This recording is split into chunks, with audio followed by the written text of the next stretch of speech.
Welcome back to Society Case Files. My name is Robert, and today I want to talk about the movie Sinners. But more than that, I want to talk about expectation and hype. If you like this kind of content and you want to see more, please subscribe to the channel and hit the notification bell. Otherwise, I'm going to dive right in. So I finally had the opportunity to see the movie Sinners. It's currently on HBO Max streaming, and I'm going to just flat out say it. I should have seen this a lot sooner. Just hands down, the fact that it took me this long is freaking crazy, and I'm disappointed in myself. Now, there's a lot of reasons that I didn't see it. Number one, when it came out, I just was not in a movie-going mode. I had just seen the Thunderbolts and liked it, but Sinners came out, it hit, and I'm like, oh, I just saw a movie. And I was still trying to get into the mode of hitting the theater again. I did have the ability to see it for the price of my stupid subscription with AMC, and I still didn't get out to see it. It was just the times were wrong, and all kinds of stuff just cascaded to make it hard to get out and catch it. Then let's couple that with the fact that it was hyped like crazy. People were all across social media were telling me, this is the best movie ever. I loved it. It's my favorite movie of the year, on and on, like all the time, everywhere I looked. And now sometimes that's great because you were already excited for it and you're like, oh, thank goodness everyone else likes it. I can't wait to see it.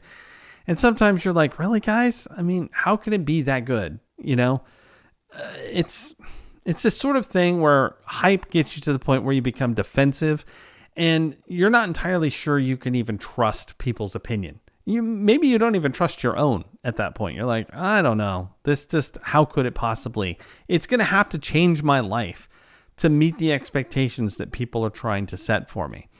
And they don't mean to do that. They're just sharing their excitement. But mentally, I'm like, oh, I don't know. You know, this happens a lot. And it's not just other people that can do it to you either. I remember back when the movie Van Helsing was about to come out. And that was before reserved seats at theaters. So you had to get there early if you wanted to get a good seat. It was first come, first serve. If you wanted to sit in the middle, if you wanted a good view of the screen, if you didn't want to sit in the very front or the very back, you needed to get there before the freaking previews and stupid commercials.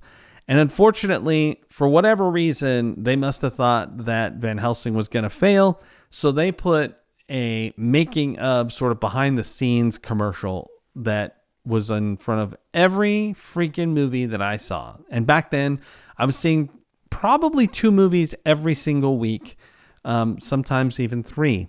So I saw it a lot. And while, yeah, I was extreme going to the movies, I noticed that a lot of people who didn't go as often, maybe they went once a week or even once every couple weeks, even they were complaining, wow, this is a little much. I've already seen this like 6 times. It lasted for months. And by the time the movie came out, I mean, I was still excited about it because, hey, Dracula, Van Helsing, it sounded fun. It was fun. I still like the movie, but I'm going to tell you, I'm pretty darn sure that my expectations and my desire to see it had been dampened considerably because we were oversaturated.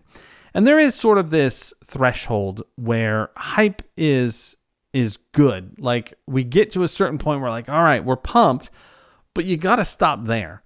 And oftentimes it's actually better to stop a little short of the ideal amount of hype because you don't want to overhype. Overhyping anything builds too high of expectations, or it just saturates to the point that people are fatigued and they actually don't want to see the product at all or experience it, whatever it may be. It could be a video game, it could be a movie, it could be a book, it could be a comic. It doesn't matter. Overhype can kill just about anything. And in the case of Sinners, I received way too much hype. And I needed to let it cool because I had a feeling I was going to like the damn movie. I just didn't want to go in with all that hype threatening my experience. And so after I saw the Fantastic Four, I felt like I was ready for a vampire movie. And I was able to sit down and watch it. And I absolutely loved Sinners. Every single thing was awesome. Now, this has nothing to do with Sinners specifically, but a vampire trope that I find, kind of funny. It's in Salem's Lot. It's in quite a few vampire movies where basically the vampire bites someone, and there's not really a second part to the ritual to turn them into a vampire. So like in Sinners, there's dozens of vampires pretty fast. I've always struggled with that because there's not really a sense that the vampire plans to stop. In fact, in this movie, they pretty much plan on doing a lot of carnage. So it would be kind of like The Walking Dead. In like a couple months, vampires would just spread across the earth, I guess. But that's just a vampire trope. It's not Sinners. One of the things I thought was interesting is I'm watching Sinners. I was like, wow, this really does have a vibe of Dusk Till Dawn, but more serious. And don't get me wrong, I love Dusk Till Dawn. It's freaking ridiculous. It's silly as hell. But this movie feels like they wanted to make a much more grounded version of that. And then I looked it up, and actually The Faculty and Dusk Till Dawn were inspirations for the film, which, yeah, obviously. But again, it's just done with so much panache and style. There's just awesome stuff here. And I honestly didn't expect there to be as much music as there was, and it works incredibly well to tell the story. There's all these little subtle things that they did to bring the ideas to life. You know, a character is telling a story about something awful happening, and while he's telling it, there's this sort of background noise of people talking that is effectively the ghosts of that moment. Awesome stuff. The music is sort of becomes this time-traveling event. Awesome. I mean, all around, I can't say anything but good about Sinners. And if you haven't seen it yet, if you were like me and maybe the hype got to you or you just haven't had time, if you have HBO Max, then I highly recommend you give it a try. It's by far one of my favorite vampire movies to come out in a very long time. I couldn't actually think of another vampire movie that came to the theater in recent days that was even remotely as good as Sinners. Well, actually, I can't think of one off the top of my head that came to theaters. So if you could think of one, please let me know in the comments because I'd like to be reminded of it. But this was the kind of movie that I think people probably needed. It also really draws a sharp look at films that aren't made as well. Like this one has craftsmanship that makes it really cool. And what makes me wonder what's going on about other movies that just aren't as good. Maybe it's the fact that the filmmakers behind Sinners just make it look so easy. And what I mean by that is that it just plays easily. Like you watch this movie and you're not forced to give it a pass. There's no reason to because it's well done. And you think about other films that come out and you're like, wow, these movies are just not as good. And then we go down the path of saying things like, well, Hollywood never does anything that's unique or creative. They just don't care, whatever we want to say about it. The ultimate truth is that we have this sense that filmmakers can't make quality cinema that's engaging and also somewhat unique. Now, could I say that Sinners is derivative of a lot of things? Absolutely. Do I think it's as creative as, say, one of the Nolan movies like Inception or Tenet? No, not really. I think those movies have more originality to them than Sinners because Sinners has a lot of very easily identifiable influences that are there. This does not take away from the creative uses of those influences.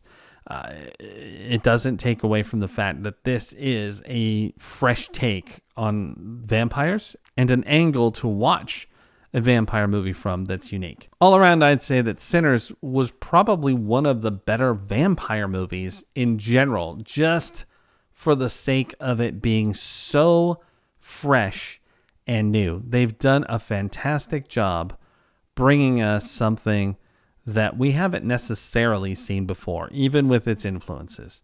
And just as a quick aside about Inception, while I will tout that that is a fairly creative movie all day long, it does have a pretty big influence in the movie Dreamscape with Dennis Quaid from the 80s, where psychics can hop into other people's dreams and manipulate them.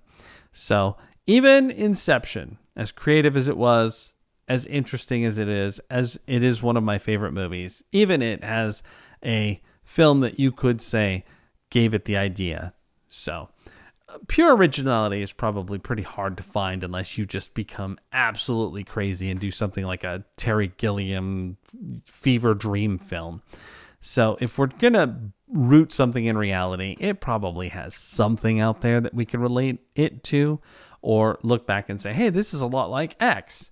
And in a lot of ways that helps, because if I'm trying to tell someone to watch something, I can say, hey, this is like Dusk Till Dawn, but more serious and a period piece. You know, it's one of the coolest period vintage musical vampire movies ever. That's kind of a genre. Anyway, have you seen Sinners? Do you suffer when you get overhyped? Do you find that your expectations are just elevated to unrealistic levels? Let me know in the comments, and we'll talk about it. Anyway, this is Robert with Society Case Files, signing off.